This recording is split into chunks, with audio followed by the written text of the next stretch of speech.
Okay, you guys have all heard about Hong Kong. You guys all have probably heard about the Palestine-Israel conflict. But have you guys heard about the Venezuelan crisis? Well, Venezuela was once South America's one of the most stable countries in the continent, with one of the largest oil resources. But over the past decade, it has gained an inflation rate of at least 10 million%. You would have to be a millionaire to buy a small roll of toilet paper. So, how did we get here? How did this happen? In order to understand this concept, we will have to look back at Venezuela's most influential and controversial leader, Hugo Chavez. During his presidency from 1998 to 2013, he has made significant economic changes that has influenced the crisis today. I will be talking about mainly the economic changes that he has made that set up this stage for the political struggles. Okay, so one of the first things that he did as president was he set these price change limits. This basically set a baseline for basic goods, ensuring that low-income families are able to purchase these goods. This sounds like a great idea in theory, but what it did to local economies was that it discouraged companies from participating in these industries, and it also created a black market for these items. Another thing he did was that he nationalized a lot of the companies. Nationalization is basically when you turn a privately owned company into a state-owned company. The oil companies were already owned by the government. What he did for this industry was that he enforced a foreign tax on foreign companies, and he pushed them into lower stake oil projects. And this, you can see the trend that's starting in 2006 when he first implemented it.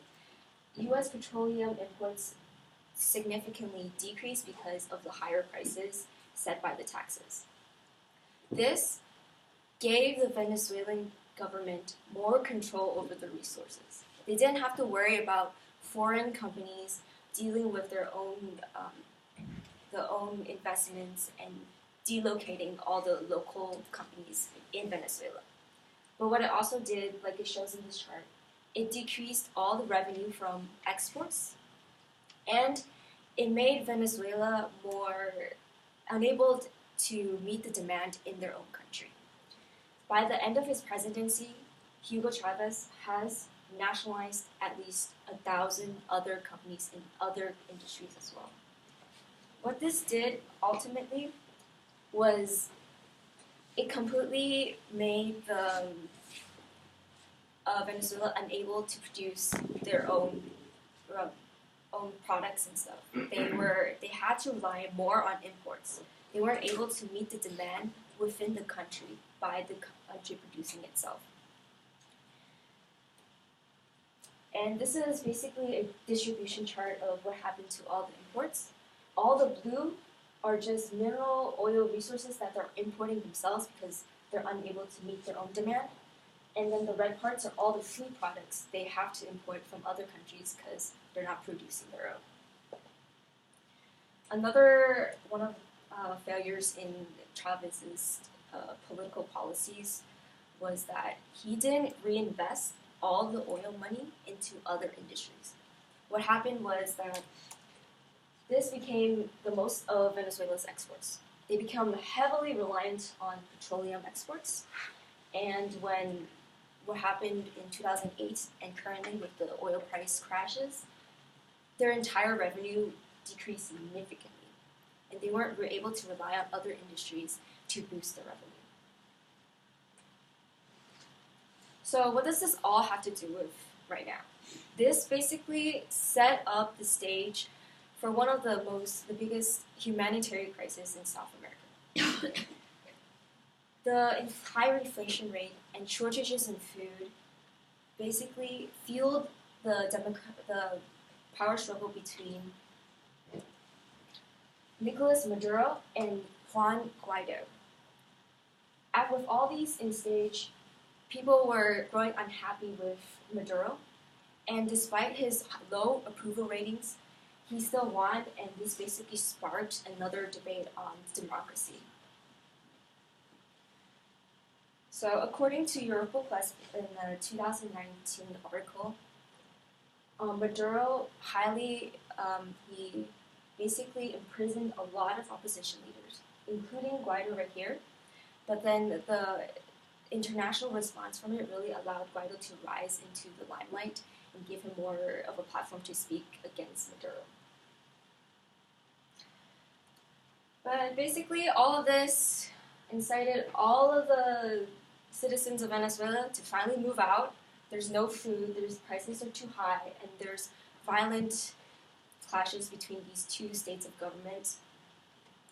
And according to the UN report in 2018, there are about 3 million Venezuelans moving to all different parts of South America, and just like going all around and trying to escape this process. Okay, so we know all about this. How does this play into our lives? How does the US come to play about this? Well, based on a 2019 article that analyzes this entire crisis, it basically says that the US actually benefits from this. The US, it benefits from a more unstable Venezuela, a more unstable Latin America. Because with this unstability, we could go in and finally take control of some of their oil reserves. Venezuela has more oil than Saudi Arabia, but it is also producing this. So even though the US sanctions are helping with the humanitarian crisis, we are also impeding into their future stability as a country. So in review, the nationalization and price controls of Chavez was able to set the stage for this political and humanitarian crisis. But because we benefit from this, it's really easy to dissociate from us, especially when we don't know their names. These are all foreign-sounding names. We don't know them. It's so far away. It's easy for us to look at this and dismiss this, but we have to remember that we as spectators, we benefit from this, from their sorrow, and from all the troubles that they have to go through, especially for the citizens. And we should remember this because it really does impact their future as a nation.